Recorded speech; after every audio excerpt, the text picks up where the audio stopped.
Doctor बहू की कहानी।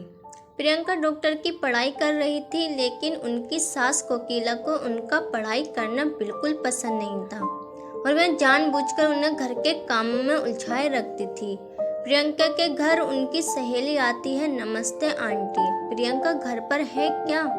सास क्यों? कौन है तू और तुझे क्या काम है मेरी बहू से? सहेली नीलम। मैं उनकी सहेली नीलम हूँ। कल उसका एग्ज़ाम है ना, और उसने मुझसे कुछ किताबें पढ़ने के लिए मंगवाई थी, वही देने आई हूँ। अच्छा, तू है नीलम जो सारा दिन फ़ोन पर मेरी बहू के कान भरती रहती है। देख लड़की, अगर आज के बाद तूने मेरी बहू को उल्टी सीधी बातें पढ़ाई तो मुझसे बुरा कोई नहीं होगा। अरे खबरदार, अगर आज के बाद तूने मेरी बहू को फ़ोन किया और दोबारा इस घर में दिखाई दी तो। अरे माँ जी, पता नहीं आप किस जमाने की औरत हैं। मैं तो सिर्फ आपकी बहू की मदद करना चाहती थी, लेकिन क्या करें, बेचारी की किस्मत ही टूटी है। उसे आप जैसी सास मिली है। ठीक है, जाती हूँ मैं। बुढ़िया आई मुझे भाषण देने वाली। तेरे जैसी बहू देखी है मैंने। शाम को प्रियंका अपने पति के साथ घर आती है। प्रियंका, माँ जी, मेरी बहन नीलम घर पर आई थी क्या? माँ जी बोली, अरे बड़ी बदतमीज है तेरी सहेली, औरों से बात करने का ढंग भी नहीं है उसे, तो मैंने बड़े बड़े ताने सुनाकर भगा दिया। डॉक्टर बहू, अरे अब क्या होगा? कल मेरा एग्जाम है, बेकार पढ़ाई। सास कोकिला, अरे तेरी ये बेकार की पढ़ाई में क्या रखा है? बड़ी आई डॉक्टर बनने, चुपचाप घर के कामों में ध्यान दे।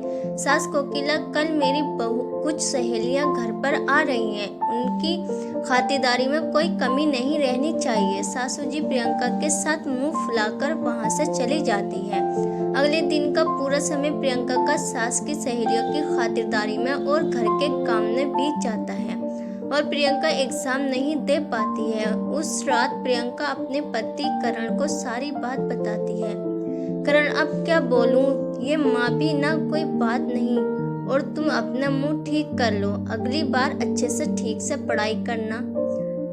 भारती कुछ दिनों के बाद बाहर से आवाज आती है, अरे कोकिला बहन, घर में प्रियंका है। कोकिला, क्या हुआ भारती, तू इस तरह लंगड़ा क्यों रही है?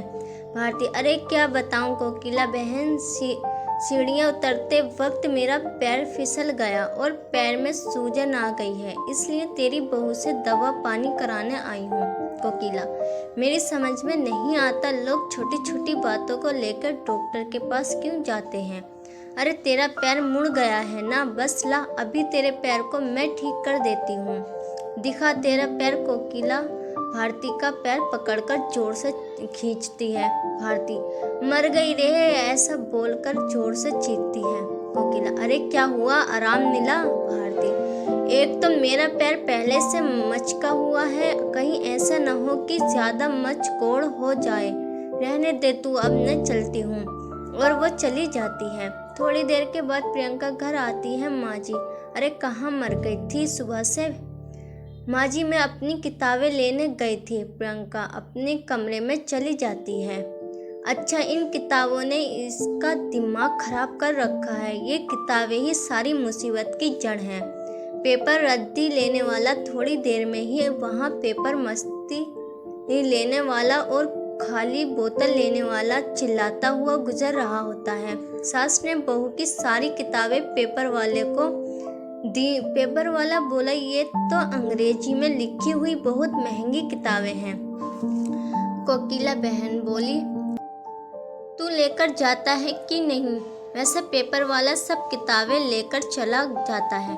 प्रियंका को जब इस बात का पता चलता है तो वह बहुत दुखी होती है और अपनी पढ़ाई पूरी करने के लिए लाइब्रेरी में पढ़ने के लिए जाने लगती है। कुछ दिनों के बाद सास कहती है, अरे मर गई रे बाप। सास को बहुत दर्द होता है और वो चीखने लगती है। उसको सहा नहीं जाता। माँ की तबीयत बिगड़ी। बेटा करण, क्या हुआ माँ, तुम्हारी तबीयत बिगड़ती जा रही है। वे बंगाली बाबा की दवाइयाँ नहीं लाई? माँ कोकिला, अरे नाम मत ले उस ढोंगी का, वह खुद का उपचार ही नहीं कर सकता, मेरा क्या खाक करेगा? बेटा करण, बेटा ठीक है ना, मैं प्रियंका को फोन करके बुलाता हूँ। प्रियंका लाइब्रेरी में बैठे हुए पढ़ रही होती है, तभी उनके पति करण का फोन जाता है। प्रियंका, जी बोलिए जी। करण, माँ की तबीयत ठीक नहीं है, जल्दी घर पर आ जाओ। जी मैं अभी आती हूँ। प्रियंका का सास के प्रति प्यार। थोड़ी देर के बाद प्रियंका घर पहुँचती है और कहती है, क्या हुआ माँ जी? माँ जी, हाँ बहुत बड़ा बुखार है। प्रियंका, फिक्र न करो माँ जी, आप मुझे एक बार चेकअप करने दीजिए, सब ठीक हो जाएगा। अच्छा ठीक है बहू, जैसी तेरी मर्जी। प्रियंका कोकिला का चेकअप करती है। फिक्र न करें माँ जी, आपकी बीमारी सामने रहते पता चल गई है, ठीक हो जाएंगे। अगर थोड़े दिन गुजर जाते तो इन्फेक्शन ज़्यादा फैल जाता और ले के देने पड़ जाते। प्रियंका अपनी सास को एक इंजेक्शन लगा देती है और कुछ खुद दवाइयाँ खाने के लिए दे देती है। अब आप एकदम ठीक हो जाएंगी। कुछ दिनों के बाद कोकिला पूरी तरह ठीक हो जाती है।